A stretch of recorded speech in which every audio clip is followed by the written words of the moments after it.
नमस्कार, आप देख रहे हैं सिटी पोस्ट लाइव और मैं हूं रवि। बांकीपुर विधानसभा उपचुनाव भाजपा के लिए सिर्फ एक सीट का चुनाव नहीं, बल्कि पार्टी के राष्ट्रीय अध्यक्ष नितिन नवीन की प्रतिष्ठा का भी सवाल बन गया है। 2 दिन के दौरे पर पटना पहुंचे नितिन नवीन को समीक्षा बैठक के दौरान ऐसी इंटरनल रिपोर्ट मिली है जिसमें कई चौंकाने वाले मामले सामने आए हैं। अब रिपोर्ट के मुताबिक पार्टी के कई स्थानीय नेता और उपचुनाव के स्टार प्रचारक अब तक चुनावी मैदान में एक्टिव नजर नहीं आ रहे हैं। रिपोर्ट मिलने के बाद नितिन नवीन ने एक एक नेता की गतिविधियों, उनकी चुनावी भूमिका और प्रचार से दूरी की वजह का अलग से ब्यौरा तलब किया है। क्या है पूरी खबर, विस्तार से चर्चा करेंगे chief editor Shrikant Pratyush sir से। सर, बीजेपी ने तो बूथ स्तर तक माइक्रो मैनेजमेंट का मजबूत नेटवर्क तैयार किया है। हाँ बिल्कुल, बीजेपी ने बांकीपुर में 60 शक्ति केंद्र बनाए हैं, 50 से अधिक एमएलए एमएलसी और बूथ स्तर तक माइक्रो लेवल मैनेजमेंट किया है। और इसके बावजूद टिकट की दौड़ में शामिल जो नेता थे और प्रभावशाली जो नेता थे वो अब चुनाव प्रचार अभियान से अभी दूर हैं। पटना की मेयर सीता साहू बीजेपी की राजनीति में साहू तेली समाज से आती हैं और बड़ा चेहरा हैं। बांकीपुर विधानसभा में साहू समाज के मतदाताओं पर उनकी अच्छी पकड़ भी मानी जाती है। बीजेपी को उम्मीद थी कि वे समाज आधारित बैठकों, महिला सम्मेलनों, मोहल्ला संपर्क अभियान के जरिए पार्टी के पक्ष में माहौल बनाएंगी, लेकिन चुनाव प्रचार शुरू होने के बाद से अब तक उनकी कोई बड़ी चुनावी गतिविधि सामने नहीं आई है। न बड़े रोड शो में उनकी मौजूदगी दिखी है और न ही संगठन की प्रमुख बैठकों में वो नज़र आई हैं। इससे पार्टी के अंदर चर्चा है कि सामाजिक समीकरण साधने का एक अहम चेहरा फिलहाल अभी निष्क्रिय है और इस निष्क्रियता की जानकारी नितिन नवीन को बैठक में स्थानीय नेताओं ने दे दी है। तो नितिन नवीन बहुत गंभीर है इस चुनाव को लेकर और पल पल की खबर पर नज़र बनाए हुए हैं और मुझे लगता है कि अब बहुत जल्द युद्ध स्तर पर बीजेपी का चुनाव अभियान शुरू होने वाला है। सर, सीता साहू क्यों चुप बैठी? बेटे को टिकट नहीं मिलने से नाराज होंगी। उनके बेटे शिशिर कुमार लंबे समय से बीजेपी के संगठन में सक्रिय हैं और प्रदेश कार्य समिति के सदस्य भी हैं। कुम्हरार विधानसभा से भी टिकट के दावेदार थे। शिशिर ने बांकीपुर को लेकर भी सक्रियता दिखाई थी, लेकिन उन्हें टिकट मिला नहीं। चुनाव प्रचार के शुरुआती दौर में वे पूरी तरह नदारद रहे और इससे संगठन के अंदर यह संदेश गया है कि स्थानीय स्तर पर कुछ नेताओं की नाराजगी अभी खत्म नहीं हुई है, क्योंकि वो तो उम्मीद लगाए हुए बैठे थे कि उनको मिल जाएगा टिकट। लेकिन नितिन नवीन ने एक ऐसे कार्यकर्ता को दे दिया है टिकट जो बिल्कुल साधारण कार्यकर्ता है, गरीब है और उसकी भले लोगों के बीच सेवक की पहचान है, लेकिन एक बड़े नेता के रूप में पहचान है नहीं। तो बड़े नेता नाराज हैं। अश्विनी चौबे सर स्टार प्रचारकों की सूची में शामिल है, वो भी चुप्पी साध करके बैठे हैं, ये भी चर्चा का विषय है। हाँ बिल्कुल, पूर्व केंद्रीय मंत्री अश्विनी चौबे कुछ ज़्यादा सक्रिय नज़र नहीं आ रहे हैं। बीजेपी के सबसे बड़े ब्राह्मण नेताओं में गिने जाते हैं।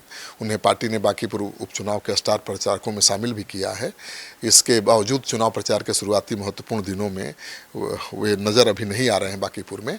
चौबे पिछले लोकसभा चुनाव में टिकट कटने से सार्वजनिक रूप से अपनी नाराज़गी जताई थी और बांकीपुर जैसे प्रतिष्ठा वाले चुनाव में उनकी अनुपस्थिति राजनीतिक हलकों में चर्चा का विषय बनी हुई है कि क्यों नहीं चौबे जी अभी उतरे मैदान में।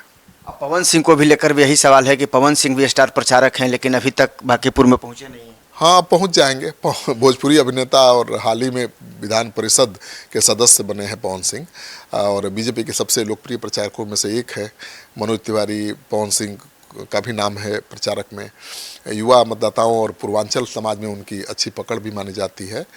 भाजपा ने उन्हें स्टार प्रचारकों की सूची में शामिल किया ताकि चुनाव प्रचार में भीड़ और माहौल दोनों जुटे, लेकिन शपथ ग्रहण के बाद से न पार्टी की किसी बड़ी बैठक में वो दिखाई दे रहे हैं और न ही बांकीपुर चुनाव प्रचार में अभी जुटे हैं। पार्टी के कई कार्यकर्ताओं का मानना है कि अगर पवन सिंह प्रचार में उतरते हैं तो चुनावी माहौल और बढ़िया हो सकता है।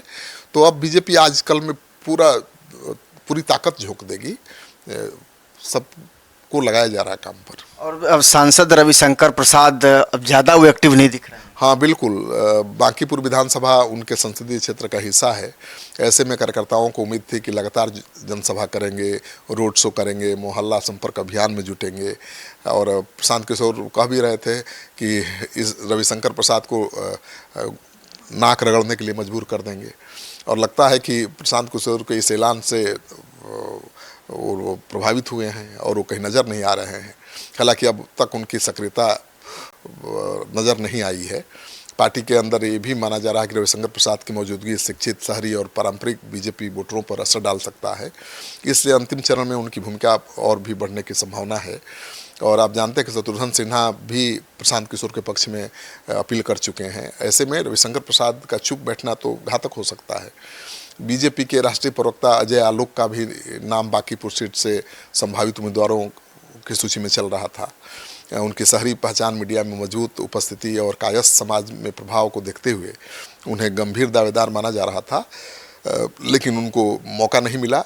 पार्टी ने दूसरे चेहरे को उम्मीदवार बना दिया है, नीरज को। प्रत्याशी घोषित होने के बाद अजय आलोक ने पार्टी के फैसले पर सार्वजनिक रूप पर तौर पर कोई आपत्ति नहीं जताई है, लेकिन चुनाव प्रचार में अभी वो ज़्यादा सक्रिय नज़र नहीं आ रहे हैं। तो ये जो 4-5 बीजेपी के टॉप प्रचारक हैं, इनकी निष्क्रियता को लेकर सवाल उठ रहा है। और बीजेपी के सूत्रों का कहना है कि सबका प्रोग्राम बन रहा है और आजकल में ये सारे स्टार प्रचारक चुनाव प्रचार में जुट जाएंगे। तो सोचिए क्या माहौल होगा जब 40 स्टार प्रचारक पटना के एक बांकीपुर विधानसभा क्षेत्र में सभा करते नजर आएंगे, रोड शो करते नजर आएंगे। तो अचानक एक सप्ताह में बहुत माहौल बदलने वाला है बांकीपुर का। सर, सम्राट चौधरी ने सभी विधायकों को भी टास्क दिया है कि 2-2 घंटे क्षेत्र में जाइए और प्रचार करिए। बिल्कुल, सम्राट चौधरी मुख्यमंत्री बने हैं और उनके मुख्यमंत्री बनने के बाद ये पहला चुनाव है, तो उनकी भी प्रतिष्ठा दांव पर है। नितिन नवीन बीजेपी के राष्ट्रीय अध्यक्ष बने हैं, उनकी सीट है, उनकी भी प्रतिष्ठा दांव पर है। और सबसे ज़्यादा तो मोदी और अमित शाह की भी प्रतिष्ठा दांव पर है, क्योंकि प्रशांत किशोर चुनाव मैदान में है। अगर वो जीतेंगे तो ये नैरेटिव सेट करने की कोशिश करेंगे कि बीजेपी के सबसे मजबूत गढ़ में भी बीजेपी को हराया जा सकता है, चुनौती दी जा सकती है। तो सम्राट चौधरी भी इसको काफ़ी गंभीरता से ले रहे हैं। और सम्राट चौधरी को जिस तरह से प्रशांत किशोर निशाने पर ले रहे हैं, उससे जो पिछड़े वोटर हैं उनकी गोलबंदी बीजेपी के पक्ष में मजबूत हुई है। तो ज़्यादा सम्राट चौधरी को निशाना बनाएंगे प्रशांत किशोर तो नुकसान ही होगा, मुझे लग रहा है। उनको किसी को निशाने पर नहीं लेना चाहिए और उनको वोटर के बुद्धिमत्ता पर भी सवाल नहीं उठाना चाहिए कि वोटर शराब पर, मुर्गा पार्टी पर वोट दे देते हैं, वोटर 10,000 रुपये पर वोट दे देते हैं। इससे भी नाराज़गी नज़र आ रही है। तो मुझे लगता है प्रशांत किशोर को बहुत संयम बरतना पड़ेगा कि ये पूरे बिहार के ग्रामीण इलाकों का चुनाव नहीं है, पटना शहर के प्रबुद्ध लोगों का चुनाव है। मतलब शहरी वोटर जो है बहुत पढ़े लिखे हैं, प्रबुद्ध हैं, और उनको कोई अगर कहेगा कि वोटर बिक जाते हैं शराब और मुर्गा पार्टी पर, वोटर बिक जाते हैं 10,000 रुपये पर, तो नाराज़गी बढ़ सकती है ना। ऐसी नाराज़गी सामने भी आ रही है।